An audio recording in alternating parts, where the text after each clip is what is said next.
Hi and welcome back to my channel. Today I'm going to be doing a story time, kind of, and a what to expect at short-term residential treatment. I never thought I would be making this video, but here I am. So I'm going to kind of tell y'all the story of how I got sent to a short-term residential treatment facility and kind of what to expect when you're there. I was attending an IOP in my city, which is intensive outpatient program. So that's about 10 hours of group therapy a week. IOP for depression and anxiety. I have generalized anxiety disorder and I think major depressive disorder. Yeah, so that's why I was there. And that was going good for a while, but the counselors there called a meeting with my parents and I and told me that it would be beneficial if I went to a residential program. And at the time I was really shocked because I was doing really good in the program and I was working hard, like attending it. I was working really hard. I was learning new coping skills. I was making a lot of friends there and I really liked my therapists there. So this came as like a big shock to me. The reason they said I needed to go away was because of family problems, which just seems a little off to me because I only had problems with my dad, and at the time I wasn't staying with him, and we had never had a family therapy session. But I thought of all these things at the time, but I just kind of brushed it over because I was like, okay, this is gonna happen one way or another, there's nothing I can do to stop it. I didn't really think too in depth about why they recommended it. I continued at the IOP for about 2 weeks while my parents went to look at two boarding schools, or two residential treatment facilities. Okay, so deciding the place that I would go. I think in November, when I was feeling more depressed and I wasn't in IOP, I was just having trouble getting motivated to go to school. I looked up depression rehab just to see if it was a thing. The first thing that came up was Newport Academy, and I looked at it and I was like, oh, this looks cool, maybe this could help, it's 30 days, maybe that would help me. So I showed it to my mom, and this is the biggest regret that I have in my life, I think. I don't regret anything, but I regret this. And we talked to my psychiatrist about it, and she set us up with an education consultant who specializes in therapeutic boarding schools. And we had a big miscommunication with her. I was talking about or considering going to a short-term program, and she thought we were talking about a long, upwards of a year program. So that was a big miscommunication. And also the plan was always for me to be an IOP, and maybe that would help and I wouldn't have to go away. And it was helping me, but they still sent me away. So anyways, I was staying with my friend, and my mom and dad, who were divorced, went together to Utah to look at Alpine Academy, which is a long-term therapeutic boarding school up to 18 months. Which just seems daunting, and I would never go there. And the second one that they went to look at was Newport Academy in California, and luckily they decided on that one. I mean, not luckily, but it was a shorter option, so I'm terrified of flying, so my mom and I were going to take a road trip out there. So my mom calls me on the phone, and I'm staying at my friend's house, and she's like, we're leaving this weekend for Newport. And I remember just coming home and sobbing, and I called my friend and he calmed me down, but it was a really bad night. Anyways, we take the road trip out there, and okay, I guess we'll just start from the beginning. So we get there and we get a little house tour, and I ask a lot about letters because being able to send and receive letters from my family and friends is really important to me, so I could stay connected. And while my mom was there, they told us that I could send and receive letters from my mom and dad for the first week, and after that I could send and receive from anyone. As soon as my mom leaves, they tell me that I can't receive letters from my mom and dad until stage 1, and I can't write them back until stage 2, and I can never get them from friends. After my mom left and dropped me off, I unpacked all my stuff, and the first group that I did with all the other girls there was equine therapy, and a horse named Sassy stepped on my foot, and that shit hurt, and I started crying, obviously, and I was like, oh my god, I think I broke my toes. That really hurt, because horses weigh thousands of pounds. after that, it kind of went downhill, and they didn't, okay, so originally they told us to bring my antidepressant, but then they emailed us a few hours before the time I was supposed to check in and said, no, don't bring it, we'll get it. I went, they didn't get it for 5 days. And if you know about antidepressants, you know that it's really important to have it consistently because it has to build up in your system for it to work. So just stopping it altogether like that can make you feel really like sick. And I did feel really sick. I felt really gross and like lightheaded, and it was horrible. Another thing, but it wasn't all horrible. This is a really like bougie, nice rehab center. And I can see how it would be beneficial for some of the girls there. We had 3 meals a day, obviously, and 3 snacks a day, and we did about 2.5 hours of school each day, and the rest of the time we did different groups. So we did like rock to recovery, and we did CrossFit, and we did like cinema therapy, and Kundalini yoga, and like emotional something or other, and like process group. We did a lot of therapy groups, and the people there who took care of us are called CCs, which means care coordinators. And to a place I thought maybe this will be good for me when I'm up at 3 in the morning and I need to talk to a therapist, because therapists are going to be taking care of me. But I was sorely mistaken. It was a bunch of 20-year-old college girls playing on their phones, taking care of us, which basically just means like interrogating you. There wasn't any whispering allowed.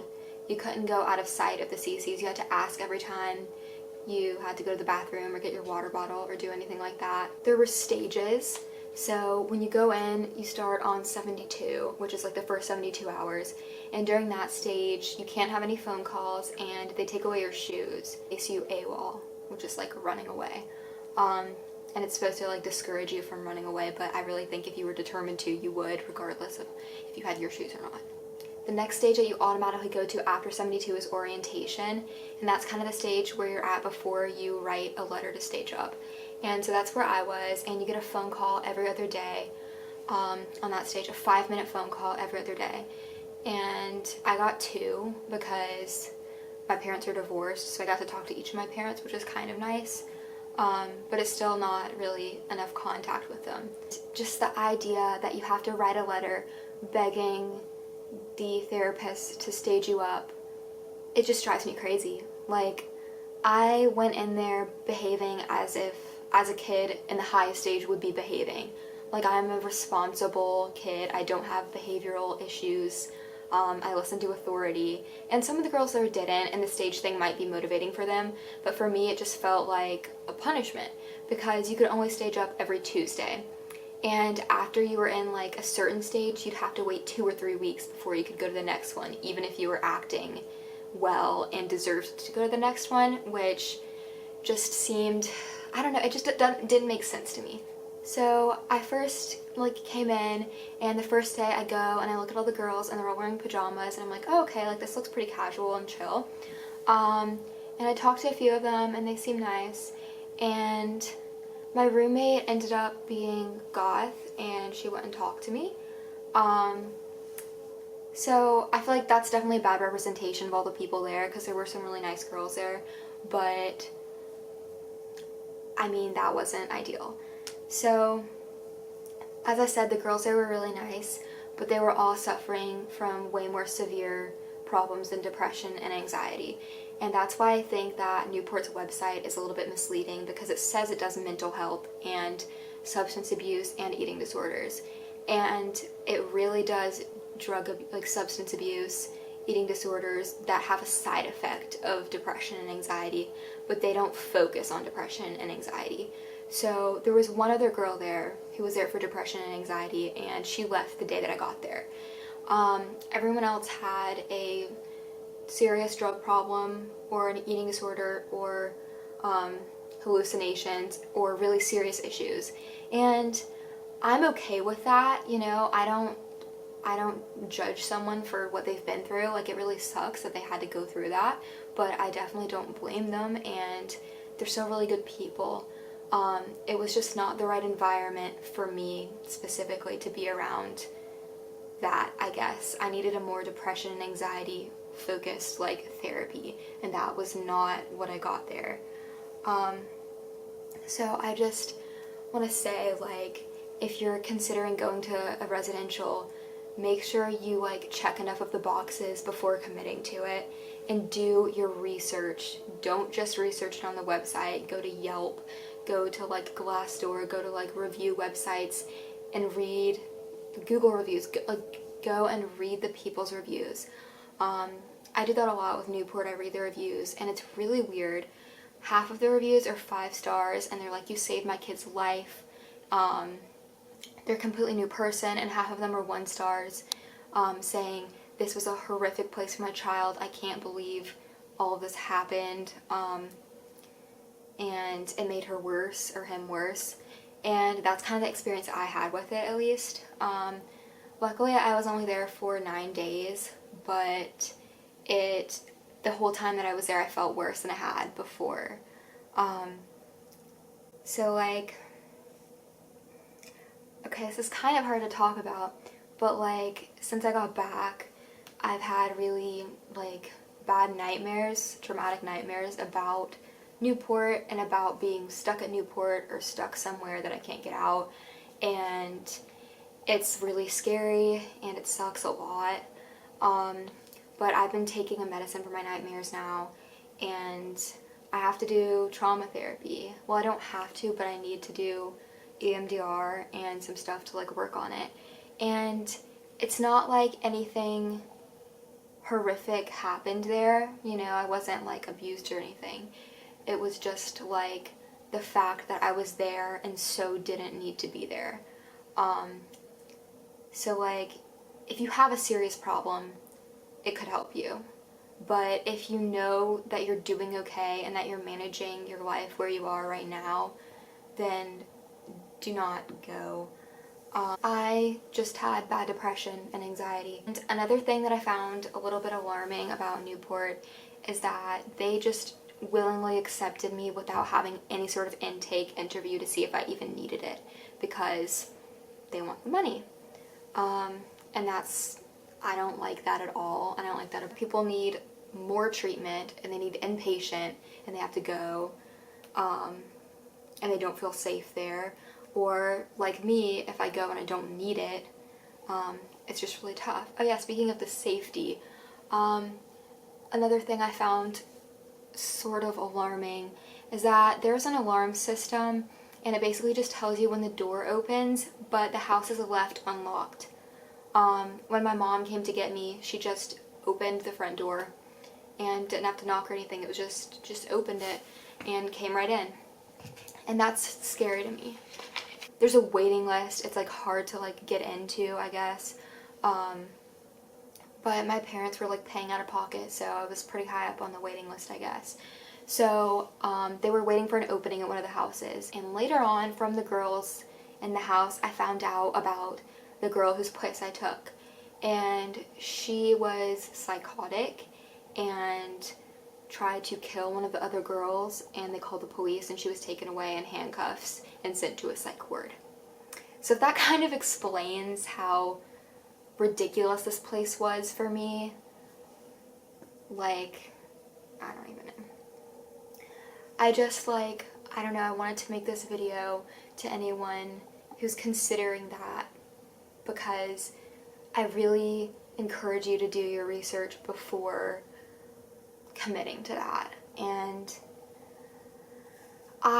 when I was researching it before I knew about IOP and PHP and all the different kinds of therapies like DBT and CBT and everything, I was researching Newport Academy, and I would type it in on YouTube, or even short-term residential on YouTube, and the movie Short Term 12 would come up, and videos from Newport Academy would come up. And the videos are all from like alumni saying, oh my god, like it helped me so much, and little news clips from like Dr. Phil or like the Today Show and stuff like that. But there wasn't anyone making a video about their honest experience at it. And that's what I needed, that's what I was looking for, to find that. so that I could know what I was getting myself into, and that wasn't there. So that's kind of why I want to make this and help anyone that needs it get a better idea of what programs like this are like.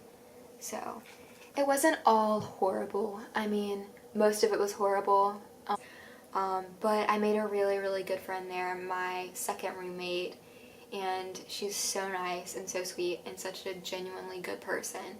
And that is one thing, one positive that I took away from it, probably the only positive. So I'm really glad that I got to meet her.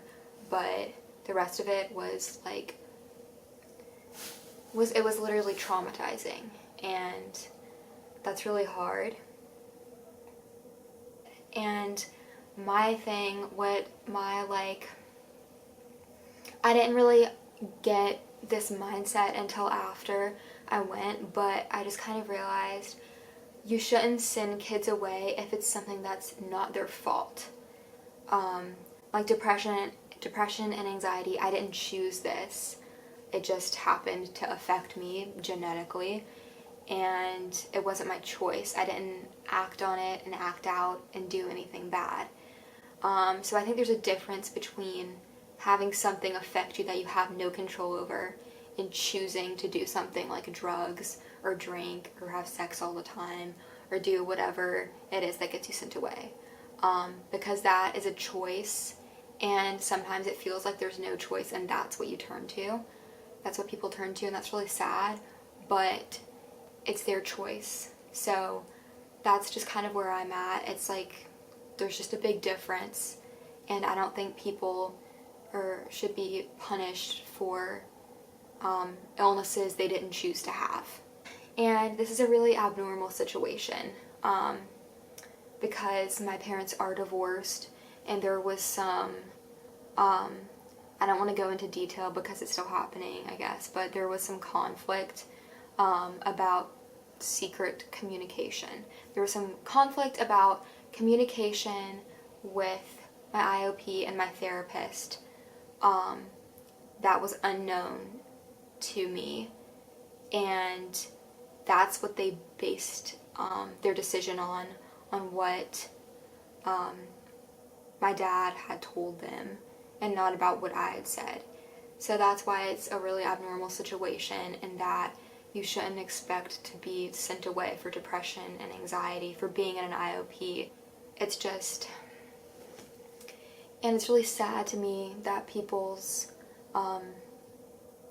morals aren't stronger than that someone can persuade them, I don't know, maybe with money. I still don't know this day, but so when you get back from a residential or something, it is important to stay in therapy if you have depression and anxiety. So I definitely recommend therapy to everyone. And IOP was the perfect level of care for me for a long time. And after the whole thing happened, I went to another IOP, and that one made me feel so much better. I was there for 3 months, and they really helped me, and they didn't take sides, and they were there to help me and not to get involved with my parents, which was really helpful.